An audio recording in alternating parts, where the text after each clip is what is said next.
வணக்கம் ஃப்ரெண்ட்ஸ், ஆரம் electrical and plumbing.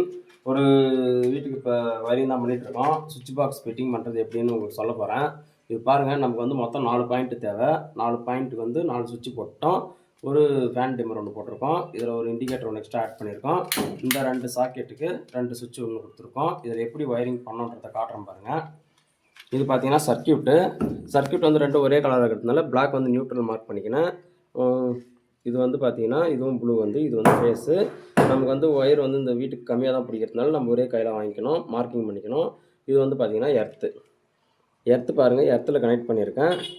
Black பாருங்கள், நியூட்ரலில் கனெக்ட் பண்ணியிருக்கேன். சுவிட்சோடைய டாப்க்கு பாட்டமில் தான் நம்ம எப்பவுமே ஃபேஸ் கண்ட்ரோல் கொடுப்போம். மேலே வந்து பார்த்தீங்கன்னா சுவிட்ச் கண்ட்ரோல் கொடுப்போம். இது பாருங்கள். அதுக்கடுத்து இந்த பக்கம் பார்த்தீங்கன்னா இது பூராமே 4மே பிளாக் தான், பாயிண்ட்டு தான். 3 லைட்டு, ஒரு ஃபேனு. கனெக்ஷன்ஸ் பாருங்கள். இதில் ஏதாச்சும் டவுட் இருந்தால் கமெண்ட் பண்ணுங்கள். நம்ம ஒர்க் பிடிச்சிருந்தா நம்ம பேஜை ஃபாலோ பண்ணுங்கள். உங்கள் ஃப்ரெண்ட்ஸுக்கு ஷேர் பண்ணுங்கள். எப்படி வயரிங் பண்ணோன்றதை நான் அடுத்த வீடியோவில் அப்லோட் பண்ணுறேன்.